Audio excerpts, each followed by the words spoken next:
Bienvenue à Hôtel Central. On reçoit José Lafleur, Marie-Lie Bilodeau et Sabrina Gendron pour parler des fantômes.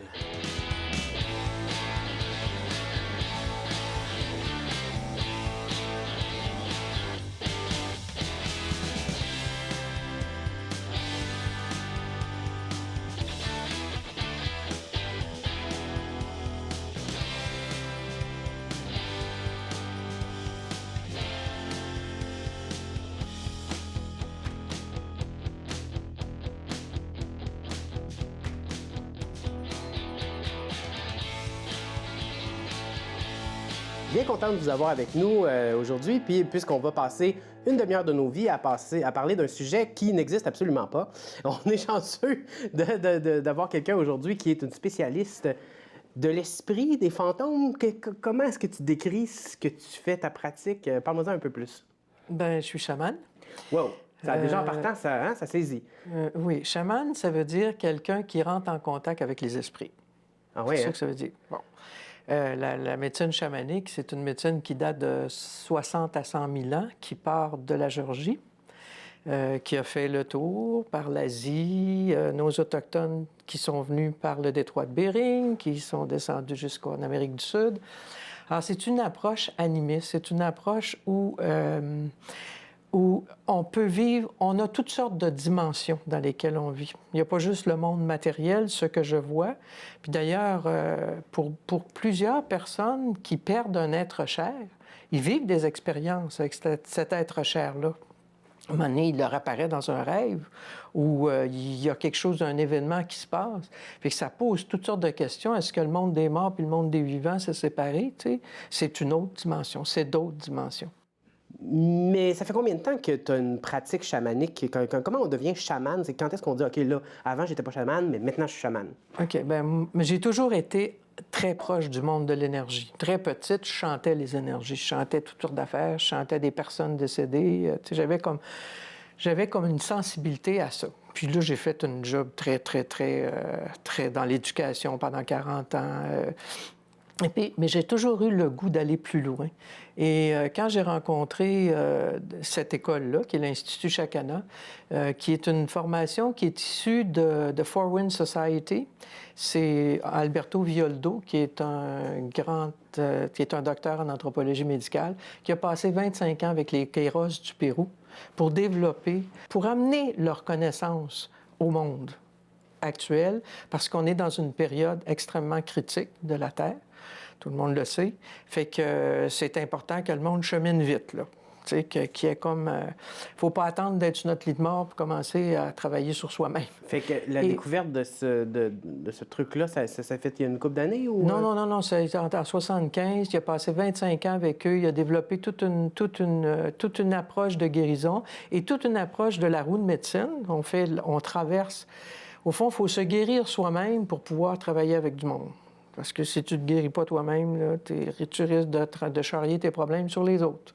OK. Ça fait que c'est la roue de médecine, ensuite la ronde des éléments. C'est une formation qui... Moi, j'ai commencé il y a 3 ans, mais j'avais déjà fait beaucoup d'autres choses avant. Et puis du monde de l'énergie. J'étais sensible à ça. Mais c'est fascinant et c'est d'une magie. C'est comme rentrer en cérémonial avec la vie. Tout devient sacré. Tu sais, tu te promènes dehors, tu regardes une fleur, c'est sacré. Tu traites les choses avec sacré. Quand tu manges, tu bénis ta nourriture. Hey, la terre, elle t'a donné ça, l'eau t'a donné ça, l'air t'a donné ça, le soleil t'a donné ça. C'est drôle, il y a quelque chose de la pleine conscience. C'est juste parce que oui. Je me demandais c'est comment de vivre dans un monde très cartésien, où est-ce que... généralement, on va se le dire, là, on doit te regarder un peu en disant « Ouais, c'est bizarre, pareil, c'est pas... ça te dérange pas. » Moi, je me dis, les gens qui ont le goût d'entendre ça viennent. Ceux qui n'ont pas le goût, ils l'entendent pas. C'est pas grave. Chacun fait son chemin. Okay. Mais moi, quand je reçois des personnes en soins, ces personnes-là, ils ont eu l'appel pour venir, là, tu sais, puis là, ils viennent, puis là, ils constatent comment c'est magique. Tu sais, un soin chamanique, guérir une grosse problématique, c'est 3 soins, tu sais, au lieu de 8 ans d'entrevue, là, de thérapie, là, tu sais. OK. Bon, donc, une problématique, là, on s'entend, parce que là, on parle de guérison, puis je veux vraiment qu'on soit clair, là. La guérison, pas le corps, parce que quand le corps est malade, si c'est pas dans le chemin de la personne de guérir, c'est que son chemin de vie, c'était vraiment de mourir, bien, on va l'aider à passer à travers ça. OK. Mais comme à un moment donné, Violdo a reçu un chirurgien avec lequel il travaillait en formation, qui avait un cancer du cerveau. Il dit, « Je veux que tu me guérisses. » Violdo lui a dit, « Bien non, je peux pas te guérir. Je peux juste t'aider à passer à travers ça. Si c'est dans ton chemin de vie de mourir. » Mais il a guéri, le gars. Pourquoi? OK. Parce que quand tu es en soins, tu deviens ton propre chaman. La personne qui vient elle a, après ça, son chemin, elle aussi, elle rentre en contact avec ses propres guérisseurs. Tu sais. C'est un accompagnement, donc, spirituel plus que... Non, c'est physique. Quand on fait la roue de médecine, toute personne qui décide de faire une formation chamanique se constitue un sac de médecine, une mesa qu'on appelle, avec ces 12 pierres de guérison. Et ça devient les pierres avec lesquelles on travaille avec nos clients. OK. Donc, c'est pas juste spirituel, on parle de... Non, la terre transforme, la terre composte. La terre composte nos émotions lourdes. La terre composte nos... Tu sais, quand on renvoie... Le feu transforme. Le feu est un élément très important. On peut souffler dans le feu, dans un bâton, dans le feu. Notre intention devient... Je pense que le mot intention, c'est quand même important parce que si j'agite une roche dans la face de quelqu'un, je ne vais pas le guérir. Il faut que ça soit justement un cheminement, une intention de part et d'autre, une espèce de partage d'énergie ou du moins de... Mais on a d'ailleurs un beau groupe de chamans à Rimouski qu'on est en train de former, là. Les chamans sont parmi nous? Ah, les chamans sont parmi nous. Bien, en fait, plus à Matapédia, à Mkoui, les Métis, un beau groupe de femmes super allumées. On a parlé de la mort tantôt. Je te voyais brasser sur ton siège. Oui, mais quand tu parlais de les gens qui perdent des êtres chers ou on sent des choses, moi, j'ai perdu mon père il y a 6 ans. Puis, malgré le fait que je viens d'une famille super spirituelle, limite ésotérique, j'ai toujours eu un petit doute parce que j'ai jamais vécu, disons, des expériences pour lesquelles je suis sûre à 100% de ce qui s'est passé.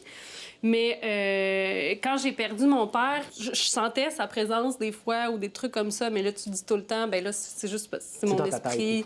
C'est dans ma tête, je pense. Puis à un moment donné, j'ai fait un rêve et là, je rêvais à mon père qui revenait, qui était comme dans le temps, quand il allait bien, quand il était rayonnant. Il arrivait devant chez nous en vélo.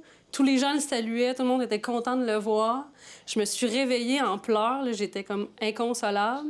Puis c'est la nuit où on a fait ma fille. OK! Puis, c'est wow! vraiment... Ouais. Puis après ça, je rêvais tout le temps à mon père qui revenait, tout le temps. Puis là, tu sais, ma mère qui croit à fond à ça, était comme hey, « j'ai hâte d'avoir cet enfant-là, nanana. » Puis depuis qu'elle est là, je fais plus ce rêve-là, mais je sens pas plus la présence de mon père en elle, tu sais, c'est comme... Non, OK. Tu crois pas, mettons, à la réincarnation parce que... je viens d'une famille qui croit à ça. Ouais. Moi, je laisse la porte ouverte, mais je suis pas 100% sûre que ça existe, là, oui. fait que... Mais je comprends parce que mon côté aussi, j'ai vécu ça. Ma mère, elle a perdu son père quand même assez jeune. Mm-hmm. Puis elle aussi, quand je suis née, en fait, elle voyait vraiment son père en moi. Puis vraiment, là, d'un point de vue caractère, c'est le même caractère, même passion, vraiment, là. Parce que moi, je m'intéresse beaucoup au patrimoine de l'architecture. Ouais. Puis mon grand-père, c'est un entrepreneur en construction qui aimait beaucoup, justement, les beaux matériaux de qualité. Puis en tout cas, fait que c'est drôle, le moi lien aussi, un peu. en fait, c'est pas juste ce que j'ai vécu, mais aussi, moi, je suis née et mes parents m'ont dit « t'es ta grand-mère paternelle », tu sais. Puis c'est comme... Puis c'est comme... J'essaie de me faire un libre arbitre aussi. C'est relax. Parce que, tu sais, physiquement, j'y ressemble beaucoup, mais en même temps, il y a plein d'enfants qui ressemblent à leurs grands-parents. Ça a été effrayant, comment il y a des jeunes qui ont vécu des expériences paranormales et puis qui ont été obligés de tout annuler ça parce qu'on leur a dit « T'es fou, là, tu sais, t'arrêtes ça tout de suite. » On a même fait venir des exorciseurs pour les exorciser, tu sais, c'était affreux, là. Dis-moi donc, par rapport à l'exorcisme, ta famille, qu'est-ce que... mon grand-père était exorciste. Attends! On peut pas dire ça comme j'ai mangé une toast au beurre de peanut un matin. Ton grand-père était... Exorciste. Il faisait plein de choses. Là. Il travaillait en dynamique mentale. Puis aussi, tu sais, c'était une personne très, très cultivée. C'était un grand intellectuel. Il était beaucoup dans les énergies, tout ça. Et puis, c'est arrivé dans son parcours à quelque part. Lui, il appelait ça faire des nettoyages. Fait que je pense que c'était... En tout cas, j'ai pas été proche de mon grand-père parce qu'il était... Tu sais, les enfants, c'était pas trop sa tasse de thé, là. Il était tout le temps dans son bureau avec ses livres, avec ses trucs. Puis il faisait des nettoyages. Fait que là, partout dans le Bas-Saint-Laurent, en Gaspésie, au Nouveau-Brunswick, là... C'est du nettoyage énergétique, puis effectivement, ça se fait. Ça se fait quand tu arrives dans un lieu où il y a eu beaucoup de drames, là. Tu nettoies les lieux. Puis avec des herbes, ça avait, bien, pour nous, nos Autochtones du Nord, c'est avec le tabac, c'est avec La sauge. la sauge. Dans l'Amérique du Sud, c'est avec le Palo Santo. Tu sais, tu nettoies, tu purifies les lieux. Puis à ce moment-là, tu peux même inviter un esprit à partir. Tu sais, un esprit il y a beaucoup de gens qui meurent qui ne savent même pas qu'ils sont morts. Quand tu meurs à l'hôpital, branché là, de partout, tu sais, tu peux être complètement perdu, là. Tu sais, on t'a pas préparé à mourir, parce que ça fait partie aussi de rituels qu'on a beaucoup oubliés dans notre monde très, très matérialiste, puis très... on a oublié de préparer les gens à la mort.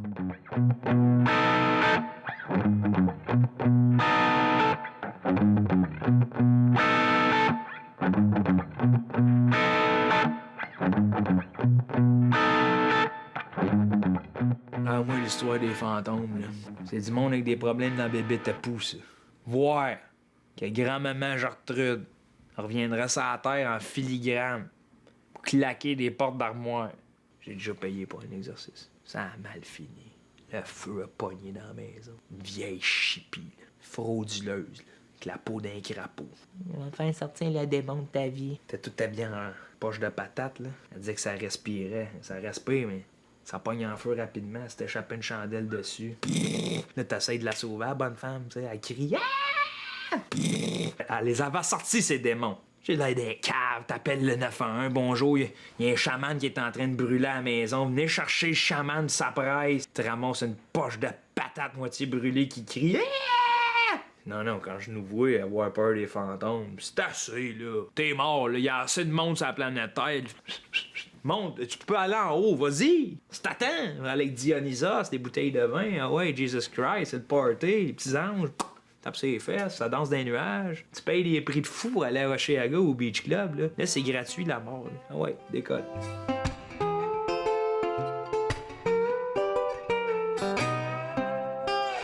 Je trouve ça hyper fascinant, comme tu le décris carrément comme si c'était vrai. C'est super bizarre ce que je vais dire là parce que je donne un exemple hyper concret.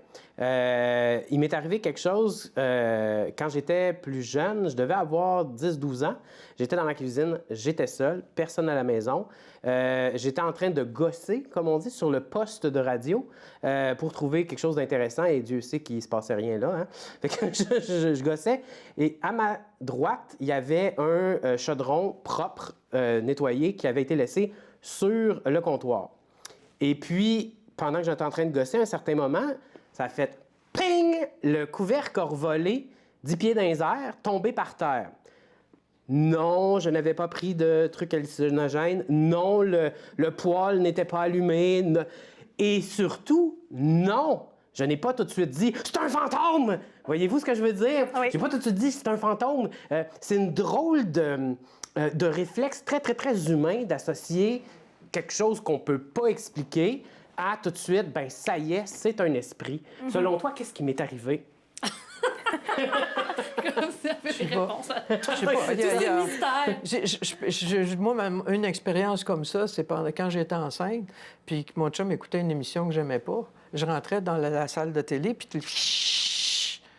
la télé se mettait à pas fonctionner. Il dit, va-t'en, tu m'énerves.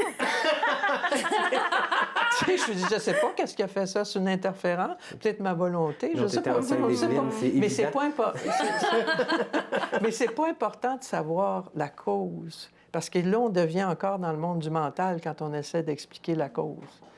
Si tu as eu peur, si tu as eu peur, ben là, c'est ta peur qu'il faut traiter. Oui, je te dirais que ça surprend un petit peu. Ça surprend. Ça surprend. Tu te demandes en maudit qu'est-ce qui se passe, puis au bout d'une couple d'années, tu finis par te dire, ben coudonc, je le saurai jamais. Mais parle-moi justement de cette de ce fait-là que les humains doivent se raconter des choses, doivent se raconter Ben des oui, mais d'un histoires. point de vue ethnologique, c'est vraiment intéressant parce que justement, c'est des pratiques aussi, là. Tu sais, il y a des pratiques reliées au rite funéraire, tout ça. Puis je trouvais ça intéressant qu'on parlait de purification parce qu'à la Maison de la Montagne, on a déjà fait un rite de purification. Parce qu'en fait, il y avait des experts en phénomène paranormal qui étaient passés là, pour voir, parce qu'il y a des gens qui entendaient des bruits dans la maison. Puis ça, c'est un phénomène fréquent parce qu'en fait, c'est sûr que d'un point de vue cartésien, une maison ancienne, ça bouge, ça craque, il y a des bruits. Sauf que quand ils sont venus, justement, ils entendaient des bruits dans le puits. Parce qu'il faut savoir que la Maison de la Montagne, c'est quand même une maison assez aisée pour l'époque de la Nouvelle-France parce qu'il y avait un puits à l'intérieur de la maison. Puis dans le puits, il entendait des sons, il entendait des petites voix parler. Puis effectivement, on a fait des recherches historiques. Puis au 19e siècle, il y a un petit garçon qui est décédé dans le puits. Fait que là, ça, c'est ça. Ça dépend si on y croit, si on n'y croit pas. Puis l'ancienne directrice générale, Catherine Gélinas, avait fait de la purification avec la sauge, tout ça. Puis on n'a plus jamais entendu parler. Je pense que c'est pas tellement une question de croyance comme une question de quand, à la Maison La Montagne, la personne qui a purifié a dû sentir qu'il y avait de la souffrance, là. Fait que la souffrance d'un être qui a déjà vécu, peu importe, elle se pose pas la question. Elle dit un être en souffrance, je vais être en service, je vais l'aider. J'aime ça, c'est intéressant, César, de dire... C'est pas que les fantômes n'existent pas, c'est que t'es juste pas rendu là. Tu les entends pas, t'es pas assez ouvert ou t'es pas connecté, donc tu peux pas les entendre, genre. Non, c'est... Toute personne, même ma mère, qui est une hyper rationnelle épouvantable, là, tu sais, qui est dans le genre que Dieu n'existe pas, quand tu meurs, t'es rien que la petite poussière. Mais quand sa mère quand ma mère a fait un cancer, sa mère lui est apparue en rêve, puis elle lui a dit « Tu vas guérir ». Tu sais, ma mère a dit « Oh, je sais pas si c'est vrai, mais je pense que je vais guérir ». Bon, tu sais. Fascinant. On ne peut pas être insensible à ce qui est difficile à expliquer, là, mais qui est de l'ordre... Dans le fond, les mots qu'on utilise, finalement, c'est de dire c'est surnaturel. Il y a quelque chose qui se passe là. J'imagine que dans l'expérience de ta famille, on ne peut pas remettre ça en question, ou est-ce qu'il y a une ouverture? Oui, bien, eux autres sont super ouverts à ça. Puis ma mère, elle, de son côté, elle a plus choisi de se bloquer de ça. Parce que je pense que ma mère, elle sentait plein d'affaires, puis là, elle voyait ses parents être comme à fond dans tout ça, puis elle a juste bloqué ça, puis ça y tente. Elle a décidé quand elle était jeune, non, ça me tente pas. Fait qu'elle a tout le... Tu sais, puis ma mère, pendant que moi, je vivais des expériences avec mon père, ma mère, elle sentait aussi, à chaque fois, elle sentait en même temps, tu sais, de son côté. Mais c'est sûr que j'ai quand même une ouverture... Bien, c'est ça, en ce moment, je sais pas où me situer parce que je suis super ouverte à tous ces phénomènes-là, à sentir les énergies. Je pense que je sens quand même des trucs, mais je peux tellement pas le confirmer que mon esprit rationnel comprend fuck all, ce qui se passe. Puis je comprends pas, mais comme j'ai acheté aussi une maison à Trois-Pistoles, puis quand je l'ai achetée, il y avait une fille que je connaissais. Bon, j'ai demandé, j'ai acheté une maison, tu peux-tu venir, tu sais, jeter un coup d'œil, tu sais, elle sentait ça, les énergies, puis tout ça, puis... Elle me disait que, genre, elle a tourné le coin de la rue en s'en venant chez nous, puis elle a senti vraiment une force super lourde, genre. Puis elle savait, bien, comme la personne ou l'esprit, whatever, l'énergie qui était dans ma maison, savait qu'elle venait pour lui. Fait que là, elle a fait le tour de la maison, j'habitais pas là encore, puis là, elle a fait comme toutes les pièces, puis là, à un moment donné, elle a dit « OK, ça va être en bas. » Fait que là, on est allé en bas, puis elle dit « OK, non, c'est pas là. » Puis elle dit « Il y a une pièce là. » Tu sais, elle l'avait pas vue, mais fait qu'on est allé dans cette pièce-là. Puis là, elle sentait vraiment une énergie super lourde, puis elle sentait que c'était comme quelqu'un qui, justement, il y avait de la souffrance reliée au fait qu'il savait comme même pas qu'il était mort, puis il était comme juste en train de juste revivre en boucle ces affaires-là, puis d'être pogné dans une espèce de nowhere, puis de, tu sais... Fait que, avec elle, j'étais genre, j'avais tellement peur. J'étais là avec elle, puis là, on était dans le noir. Dans l'espèce de chambre glauque avec un escalier qui mène nulle part, là. Puis là, à un moment donné, tu sais, elle me disait de me concentrer, à me dire dans ma tête, genre, pars, c'est pas chez toi, tu sais, va-t'en, puis tu sais... Fait que là, je fermais les yeux, j'avais peur de sentir des affaires. Puis à un moment donné, elle a ouvert les yeux, puis elle a dit « OK, il est parti, mais je suis pas sûre. » Fait que là, elle a regardé autour. Puis là, elle a regardé en haut, elle a dit « Faut aller là. » Fait qu'on est sorti, puis ma maison est vraiment comme faite d'une manière très étrange. Là. Fait qu'on est sorti de cette place-là, puis on est allé dans le fond où mène l'escalier qui a été bloqué pour avoir un plancher complet. On s'est assis toutes les deux dans la pièce, et là, ça a pris genre un gros 20 minutes, là. Où ce qu'il fallait qu'on se dise avec intensité, genre, c'est chez moi, va-t'en, tu sais, des choses comme ça. Puis à un moment donné, elle a ouvert les yeux, puis elle était comme vraiment moins crispée, elle était vraiment plus détendue, puis elle a dit « OK, c'est bon, il est parti. » Puis je fais comme... Moi, je suis comme anxieuse. Je suis comme « OK, fait que là, c'est correct. » Il y a genre... il est parti, elle dit « Ouais, c'est bon. » Puis les autres sont vraiment plus en paix maintenant. Je suis comme « Quels autres? » Elle dit « Ben oui, il y a plein de monde dans ta maison, puis ils sont super heureux que tu sois là, puis tu vas pouvoir faire ce que tu veux dans cette maison-là. Ils sont full contents que tu sois là, puis que tu sois une personne créative, puis que tu mets de la vie dans la maison. » Ah, ben oui. OK, depuis ce temps, tu vis avec plusieurs fantômes et tout va bien. C'est ça. OK. C'est super. Ben, je suis content que tu le vives bien. Je sais pas, j'ai peut-être eu des petits trucs là, où, avant d'être enceinte, justement, là, où ce que j'entendais, c'était plus des espèces de bruits qu'on fait pour les chats, mettons, là. OK. Ou genre des chut, ou des choses comme ça. J'ai genre entendu ça des fois quand j'étais toute seule dans la maison. Il y a des gens qui auraient une tolérance beaucoup moins grande que toi, on dirait. Non, mais... Parce qu'entendre une fois de temps en temps des petits chut, pas je sais sûr. pas, ou tu sais, je pense que ma mère, elle a senti aussi que l'ancienne propriétaire de la maison, ben elle serait encore dans une certaine partie de la maison. Mais elle est comme, ben oui, elle est chill. Je suis comme, OK. C'est bon, c'est intéressant. Non, mais c'est comme, venez chez nous, puis on est très bien, là. Mais ça, c'est un autre point vraiment trop hot. On a peur des fantômes, OK? C'est quand la dernière fois qu'en pleine page du Journal de Québec ou de Montréal, c'est écrit « Encore 3 meurtres dus à un fantôme ». Tu sais, je veux dire, on meurt pas de ça, là. Ouais. Donc, c'est comme l'inconscient, là, qui... De quoi on a peur? Qu'est-ce qu'on fait avec ça? On a peur de l'invisible. On a peur de ce qu'on ne voit pas. On a peur de ce qu'on ne comprend pas. On se construit des scénarios. On se fait du cinéma. Notre rôle sur la Terre, là, c'est d'être incarné, puis c'est de la vivre, la Terre. Puis c'est d'être dans le bonheur, dans la joie. Puis qu'on puisse préparer nos morts correctement à passer de l'autre bord. Autant on accompagne un naissant, autant on accompagne quelqu'un qui meurt. Tu sais. Puis le reste, qu'on soit dans la magie, tu sais, qu'on soit dans la magie. Tu sais, il se passe plein de magie dans nos vies, puis on la voit pas. Moi, je trouvais intéressant aussi de rebondir un peu à... Tu parlais de ta maison à Trois-Pistoles, mais il y a une maison à Notre-Dame-des-Neiges, pas très loin, qu'on appelle la Maison hantée. Puis c'est vraiment son nom dans le répertoire du patrimoine culturel du Québec, c'est Maison hantée Notre-Dame-des-Neiges, tellement le conte est important dans l'histoire de la maison, parce que les contes et les légendes, ça fait partie de l'ethnologie, du folklore.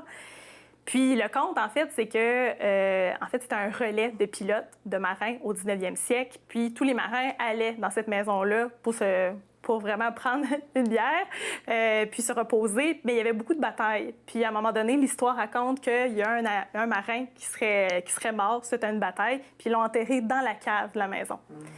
Puis son âme est poignée dans la maison. C'est pour ça qu'à chaque fois qu'on approche de la maison, on l'entend crier. Puis c'est pour ça que maintenant, aujourd'hui, cette maison-là, c'est des ruines. Parce qu'ils ont abandonné cette maison-là, parce que chaque personne qui a essayé de l'approcher, de l'acheter, n'était pas capable. Ils l'entendent. Fait qu'on peut plus son âme est damnée, là. Vérifier ça. Je sais que la Maison de la Montagne organise aussi des événements. Oui, bien en fait, avec la Société Rimouskoise du patrimoine, on fait des promenades nocturnes dans les cimetières. Puis il faut savoir qu'il y a eu 4 cimetières à Rimouski. Fait que il y a eu 3 inhumations de corps, en fait. Parce qu'auparavant, c'est ça qu'il faut savoir, c'est qu'il y a aussi des histoires par rapport au Musée régional de Rimouski. Parce que le Musée régional de Rimouski, c'est la première église de pierre au Bas-Saint-Laurent. Puis, c'était une pratique courante d'enterrer les morts sous les bancs d'église. Fait que les morts étaient entourés en dessous de l'église. Puis, le Musée régional de Rimouski, qui était l'église, a été transformé en école successivement, là. Puis, il y a eu les sœurs des petites écoles, qui étaient les sœurs du Saint-Rosaire aujourd'hui, qui avaient enseigné dans l'école, en fait, dans l'église. Puis, ils entendaient le soir des portes claquer, des bureaux se déplacer, puis ils ont vraiment pris des notes. Là. On a vraiment des archives de ça, comme quoi il y avait peur. Là. Puis c'est justement, à un moment donné, ils ont réalisé, c'est vrai, il y a des morts enterrés en dessous de l'église. Puis effectivement, quand on a construit la salle de spectacle des Jardins TELUS, Ils ont creusé en 2003 là, pour justement aller voir les sépultures, puis il y avait 103 sépultures 103? autour de Ah l'église. ouais, Et quand en même. dessous, il y en avait à peu près une quarantaine. Là. Mais ce qui est extraordinaire, pareil, c'est que comme ton grand-père, comme ce qu'on fait en chamanisme, c'est qu'on peut même libérer une âme que ça fait des années qu'elle est prise. Tu sais, une âme qui n'a pas compris qu'elle était partie. Puis ce qu'on découvre, c'est comment il y a de monde qui ne savent pas qu'ils sont morts. Alberto Villoldo, la première fois qu'il l'a réalisé, sa grand-mère était comme sa mère. Et elle était morte depuis 6 mois, puis il était super déprimé, puis il ne savait pas pourquoi. Puis il est allé au Brésil, puis là, ils avaient une clairvoyante qui aidait à guérir des âmes perdues. Là. Puis là, elle parlait en portugais, la dame. Puis là, quand elle parlait, bien, elle avait la voix de l'âme en question. Là. Puis là, quand tout a été fini, elle dit « Alberto, Alberto, sauve-moi, sauve-moi », mais en espagnol. Fait que là, puis elle parlait pas espagnol, la madame. Fait que là, lui, a dit « Je suis pris à l'hôpital, je suis toute branchée ». Fait qu'elle s'était accrochée à lui pendant 6 mois. C'est pour ça qu'il était déprimé. C'était elle qui était déprimée au travers de lui. Fait que là, il l'a libéré. Que dire après ça? Vraiment, très franchement, c'est fascinant, c'est incroyable. Écoutez, déjà, j'ai l'âme remplie de tout ce que vous m'avez dit. Je vais pouvoir mourir en paix. Je salue mon pointeur anglais à la maison, qui est un chien qui s'appelle Fantôme. Et je vous remercie d'avoir participé à la conversation. Merci beaucoup à toi.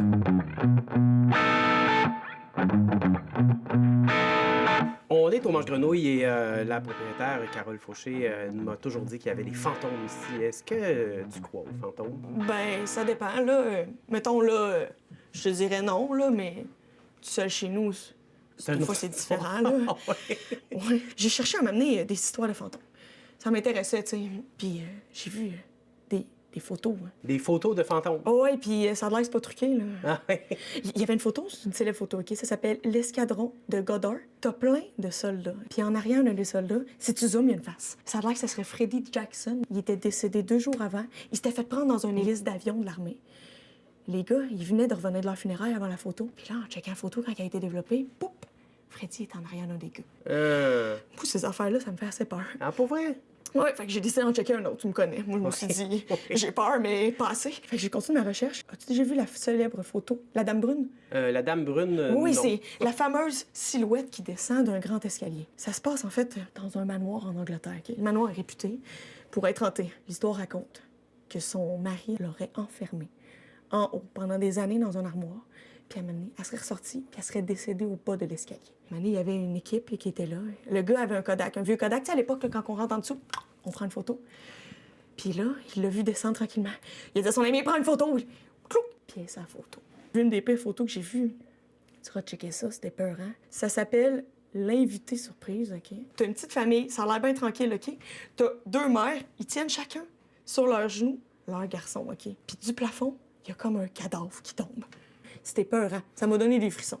J'ai dû éteindre ma chandelle, j'allais me coucher. C'était assez. Là. Il y a des experts qui disent que ça peut pas être truqué, ces affaires-là. Moi, je les crois. Des experts? Oui, des experts du paranormal. Attends une minute, là. Des experts du paranormal, on s'entend, là. C'est du monde qui collecte un chèque une fois par mois, là. C'est pas une vraie job, là. Il y en a qui sont réputés pour être de vrais experts. Là. J'en ai trouvé, mettons, une dizaine qui gagnent leur vie en étant des experts du paranormal. Ouais. Ça cherche des fantômes, puis ça en trouve. Ça trouve des fantômes. Ben, ça les trouve sur des photos, Qu'est-ce là. qu'ils font avec? Ils les mettent-tu dans une petite boîte électronique ou... Là, tu mélanges avec Ghostbusters, je pense. OK, En ce moment, là, il y a le film Ghostbusters, puis il y a la réalité des fantômes. Là. La réalité des fantômes. Mais come on, là, tu sais, je veux dire, j'ai jamais vu un fantôme, t'as jamais vu un fantôme, ma grand-mère a jamais vu un fantôme. Oui, mais j'ai beaucoup d'amis à moi qui m'ont dit avoir eu des amis à eux qui en ont vu, là. Oh, OK.